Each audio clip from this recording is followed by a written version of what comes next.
Honesty is the best policy. That's what Benjamin Franklin once said. But you know what's strange? The first time I truly understood that quote, I was lying to someone I loved, and I was damn good at it. It was a cold Tuesday evening, and I was sitting across from my mother in her kitchen. She looked tired. Tired in the way only a mother who has given everything can look. She asked me, "Are you okay, sweetheart? Is there something going on?" I smiled. I lied. I said, "I'm fine, Mom, just tired from work." But the truth? I was drowning. In debt, in shame, in decisions I didn't even remember making. And that moment, her eyes, her trust, I felt something break inside me. You see, people think dishonesty is loud, slamming doors, shouting matches, cheating scandals, but often it's silent. It's subtle. It's sitting in front of the person who loves you most and pretending. And if you've ever done that, if you've ever held back the truth, twisted it, or buried it so deep it's almost gone, you know exactly what I'm talking about. But here's what no one tells you. Every lie you tell, even the small ones, leaves a trail that eventually leads back to you. And that night, I followed that trail straight into my own darkness. Before we go further, let me say this. This story, this unraveling of what honesty really means, is not just mine, it's yours.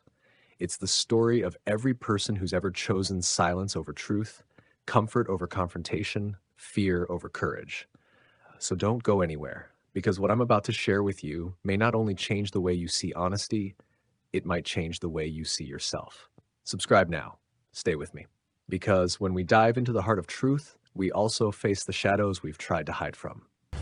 I didn't sleep that night. The silence after my lie was louder than any scream. It echoed in my chest, in my bones. And the worst part, it wasn't the first time I'd lied. It was just the first time I truly noticed it.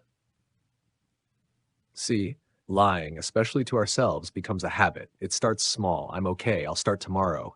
This doesn't hurt me. And before you realize it, you're living in a house built entirely out of false walls. The next morning, I couldn't even look in the mirror. I wasn't ashamed of who I was ashamed of who I was pretending to be. But then, something happened. I remembered a passage my grandmother used to whisper when I was a child, just before bedtime. It wasn't from the Bible, not exactly. It was a story, one that made no sense to me as a child, but now it punched straight through the fog in my head. There once was a man who had a thorn in his foot. Instead of pulling it out, he learned to walk with a limp. He got so used to the limp, he forgot the thorn, until one day the limp became unbearable. So he fell, and when he looked down, there it was, the thorn still there, after all those years. The thorn was my dishonesty, and I was limping through life, calling it coping. Now, listen to me carefully. No one wakes up one day and decides, today I will be a liar. It's more insidious than that. You get scared, you try to protect someone, you want to avoid shame, and slowly, inch by inch, you drift away from your true self. But the soul, it remembers. Even when your mind forgets, your soul keeps score. That week, something inside me snapped. Not in a destructive way, but like an old lock finally breaking free. I went back to my mother's house. She opened the door and smiled like nothing happened. That made it harder. But I sat her down and I told her everything. The debt, the drinking, the depression, the lie. Her eyes didn't fill with anger. They filled with relief. "You're still my son," she said. "I was just waiting for the truth to come home." That moment, I understood something that changed my life. Truth isn't about being perfect, it's about being real. And when you're real with people, when you speak from the rawest, most vulnerable part of yourself, they don't run. They stay. They see you. They finally know you. Now, let's talk about a man whose life was built on this very principle. He wasn't born into wealth. He wasn't a preacher or a prophet, but his honesty shook empires. His name was Jesus. And whether or not you believe in him as the Son of God, you can't deny one thing. He never lied. Even when the truth got him arrested, even when it got him beaten, even when it nailed him to a cross, he could have stayed silent before Pilate. He could have said, "No, I am not who they say I am," but instead he spoke with unflinching clarity, "I am." That one honest sentence changed history, because it wasn't just about divine identity. It was about courage, conviction, and the cost of truth. You see, the most powerful people in history, the ones we remember, aren't always the strongest, richest, or smartest. They're the ones who told the truth when it mattered most. So, what's your truth? Have you buried it so deep even you can't find it? Have you worn masks for so long that you've forgotten what your real face looks like? You're not alone, and you're not broken. You're just waiting to return home, to the version of you that doesn't need to pretend. If this is stirring something in you, don't brush it off. Hit subscribe, stay with me, because in the next part, we'll go deeper into the real battle between truth and fear. And maybe, just maybe, you'll realize that the honest path, though harder, is the only one worth walking. There's a moment, if you're lucky, where your truth meets your courage. It doesn't always come like thunder. Sometimes it's a whisper, a trembling hand picking up the phone to apologize, a confession typed out at 3 a.m. and left unsent for now.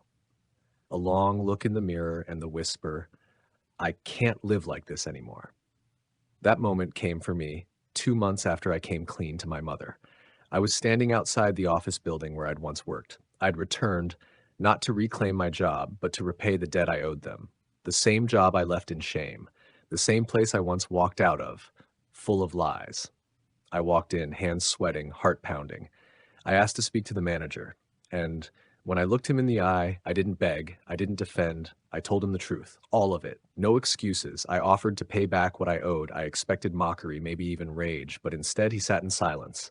Then he said, you know how rare this is? Most people run, but you came back. And then with a look I'll never forget, he said, you've already paid back more than you think just by telling the truth. That's when I understood. Honesty doesn't just fix situations, it rebuilds your identity. It restores the dignity you thought you lost forever. And the truth? It always demands a price, but it gives something in return no lie can ever offer. Peace. Not the fake kind of peace that comes from avoiding conflict, the real kind. The kind you feel when your head hits the pillow and your chest doesn't ache with secrets. The kind you feel when you no longer fear being found out because there's nothing left to hide. Let's go back to Jesus one last time. At his most vulnerable moment, hanging between earth and sky, bloodied and bruised, he didn't curse. He didn't plead. He spoke truth to the criminal beside him, to the people below, to the Father above. It is finished. Not just his life, but the lie that you must hide who you are to be loved. The lie that your shame is stronger than your truth. The lie that you are your mistake. He shattered it all with one final act of honesty. And that, my friend, is where freedom lives. So now I ask you, what lie are you still holding on to? What mask have you worn so long it feels like skin? What secret do you pray no one ever finds out? You think that secret is protecting you, but the truth, it's killing you, and it will continue to until you do the bravest thing a human being can do. Speak. Speak your truth. Own your past. Stop hiding, because when you stand in truth, you may lose a few things. Comfort, image, control, but you gain something priceless, yourself. And once you find yourself again, you'll see the world differently. You'll love deeper, live freer, and you'll never go back. If this message stirred something in you, don't let it fade. Subscribe to this channel. Let's walk this path of truth together. And if you've already taken that first step, share this video. Someone out there is drowning in lies, and your honesty might be the hand that pulls them out. Because Benjamin Franklin was right. In a world full of illusions, pretense, and masks, honesty is not just the best policy, it's the only one that sets you free. Stay brave, stay true. The world is waiting for the real you.